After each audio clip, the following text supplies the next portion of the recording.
Ladies and gentlemen, those of you who would tick other and then specify, Bro Jogan Experience episode 5. We're here today. We got Colin. Colin, this is the world. Hello.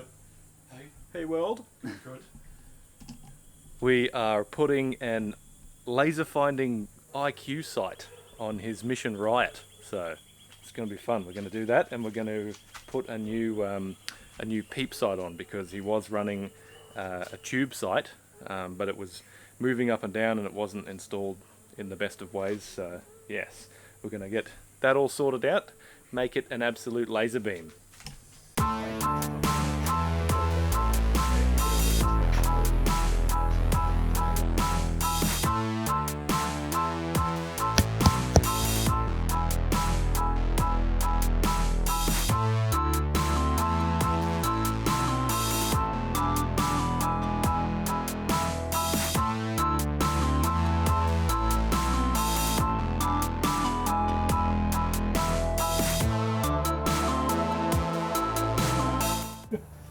We're drinking goats. Usually, Mission would probably be 7:32. Nailed it. And I think, being that this is such a highly adjustable bow, you can take a fair bit out. So we'll probably take 3 turns out. Half, 1, half, 2. Half, 3, because the idea is to it's not to compress the limbs, it's just to, give us room to work. So that's that. Usually as I'm pressing the bow, I adjust everything. You get a little bit of a tension on it and then make sure it's nice and square on the limbs. And then do a little bit more and then square it up again. So there we go, we've got the bow pressed, it's all lined up nicely, and now first of all I reckon we'll, before we do anything with the sight, we'll get that peep sight wired in there nicely. If there's one thing that YouTube lacks, it's armchair experts. Yeah. So I thought I'd just get in there and just throw my 2 cents in when you need it. Rain.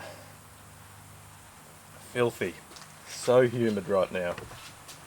That does look like it's already got the middle of it sort of separated nicely for us. Mm. Pretty sure high at the back is the way to go.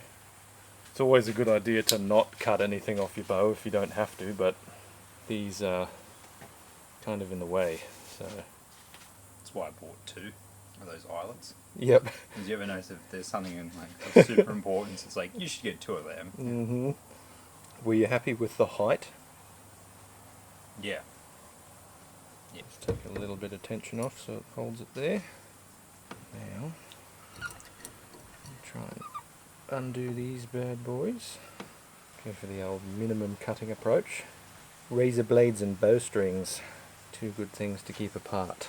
Toddlers and handguns. Yeah.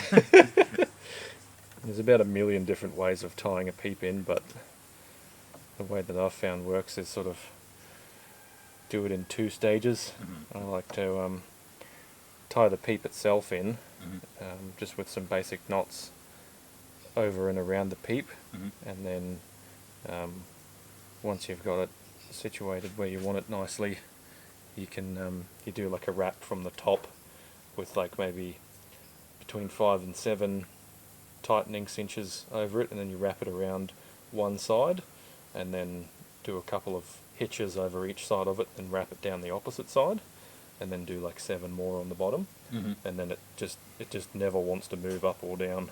Fantastic, yeah. That's a real problem. Now, is that something that you got shown, or you went online and tutorial? Just saw it on the internet. Hmm.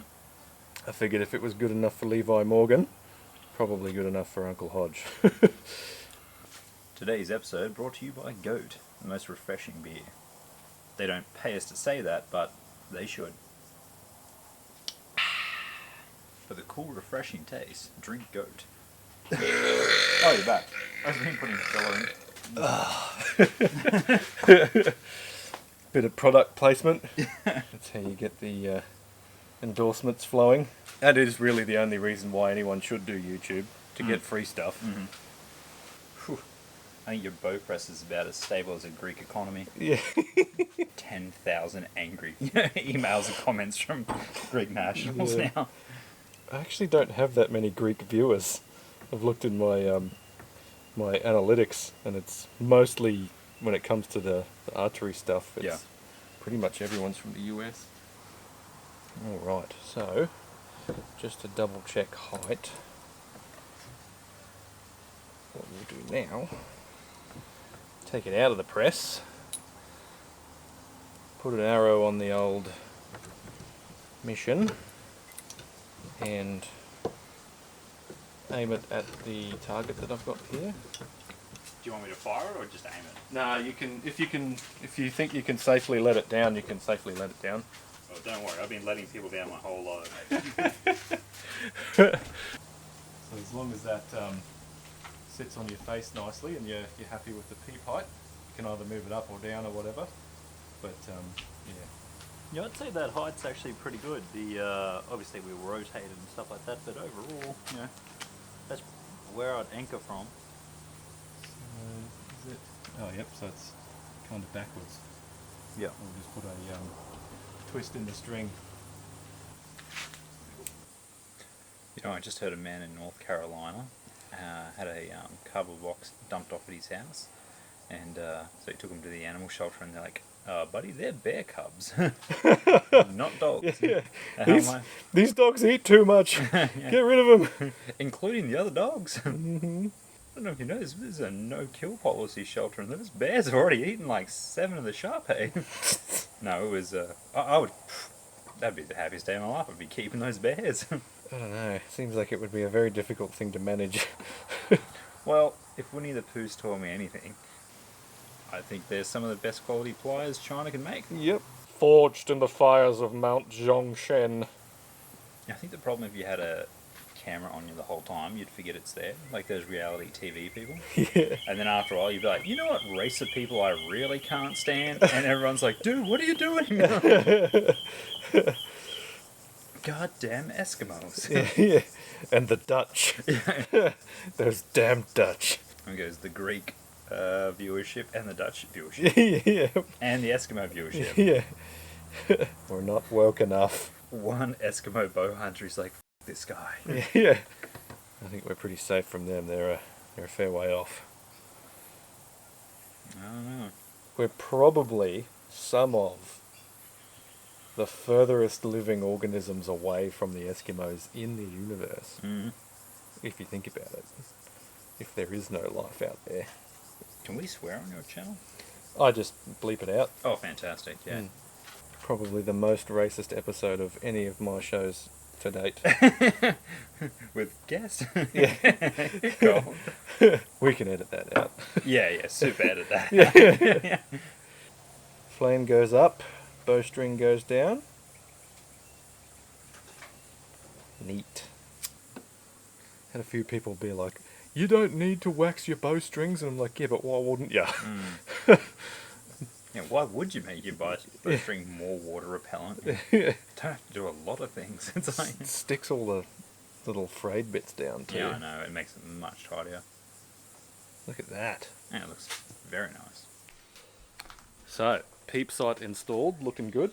Had to fiddle around a little bit with the orientation of the peep sight, so we got it to within sort of half a twist's worth by twisting the actual bowstring and then putting it back on, and then testing it and trial and error until we got to within, you know, half a twist, where twisting it once would be too much, and then just because the D-loop on it's so nice and tight, you can sort of just move the D-loop a little bit and it hangs onto the bowstring nicely and holds that peep alignment in front of your eye.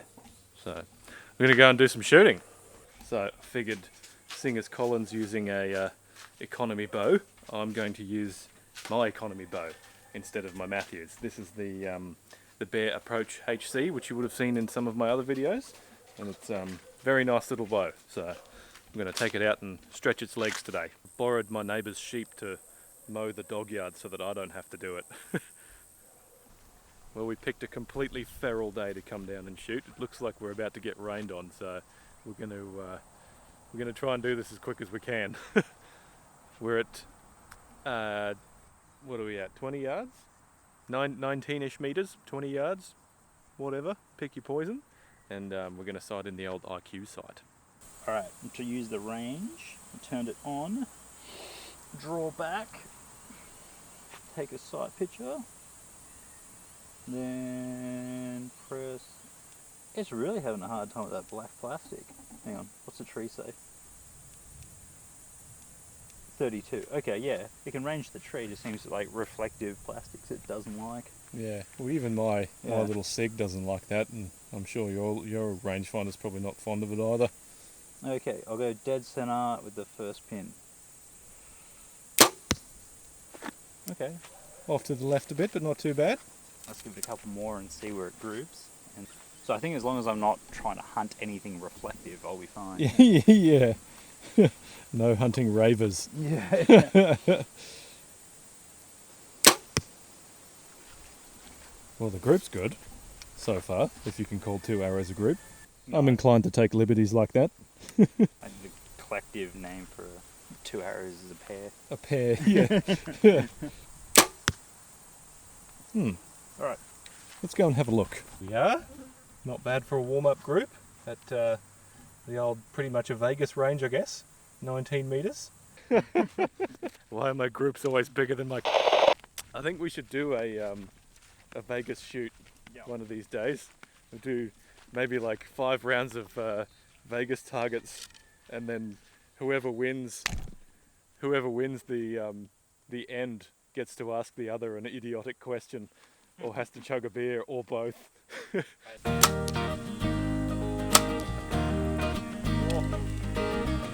Thunder on the horizon. Good, good. We should stand out in the middle of the paddock with metal tips. Waving graphite and carbon rods in the air.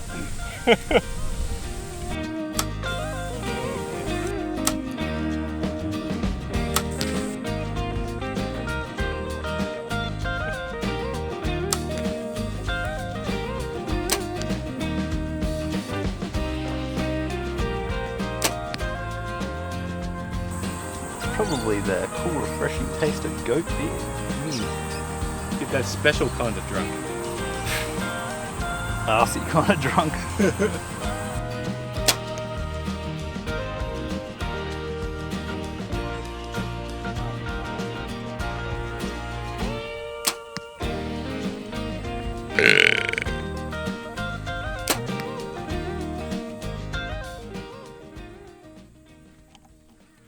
Looks pretty good to me.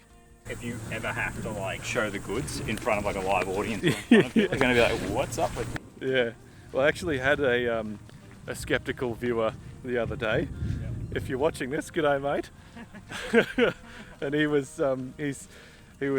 saying that he didn't believe me. He's not buying it, which is fair enough.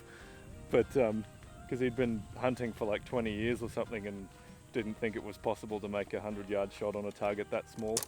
And I was like, well, you know, there's 2 ways you can take a skeptical comment.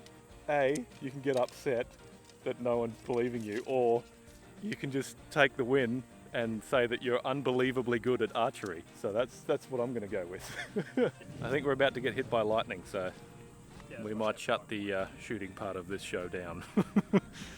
Alright, so as you press the trigger button right here, it's just a little, there we go, and it comes up. Second, and you 1 trigger pull, and it's ranging probably those bushes in front of us. That's 10 yards away. Mm-hmm. And then this is on scan mode. You'll see it adjust as you slowly pan it across, hitting things like bushes, foliage, reflective things. It can be a bit temperamental at times, but aimed at the side of something solid like a pig, a deer, a goat is going to give you a really solid reading. So then, say you point at something that is 7 yards away, you press the button again, and then it'll lock it. So even as you drop it down, and it'll tell you exactly what distance that was. Yeah. This is supposed to be accurate to 99 yards, which is pretty much the extent of most bow hunters' shooting range. Yeah, yeah, I reckon that's a fairly safe limit to leave it at. Yeah, no, I wouldn't get too excited trying to shoot past that distance. Everything is sort of touch-based, so you're clicking this button here at the front. One click, and on, or 2 clicks, and it's not a... it's just one of those things you've got to play with sometimes, get out and use it, understand how it works, and get familiar with it. I certainly wouldn't slap it on, slap it on and then the next day try to go out and go for a hunt. You might get frustrated with it because you don't understand how the button system works. But overall, I'd say, yeah, very impressed with what it does, what it is. And someone like me that's got glasses and you're trying to swap all the time, alternate between your rangefinder, your laser rangefinder, and then putting your glasses back on to take a shot. And then if a deer moves or something moves and you've got to alt again, get like the correct range, it's pretty perfect. Heavy, I will be honest, it adds a lot more weight to your bow than a traditional, fixed pin sight. Yep. So I think a lot of people would probably be, if you're going to go and buy something as expensive as this, which retails for about $500 from somewhere like Apex Archery. Insert name here. Yeah. Sponsor us. Which is, if you're going to spend that much money, not a bad idea. Be aware it will add a lot more weight. You're going to need batteries, setup, etc., etc.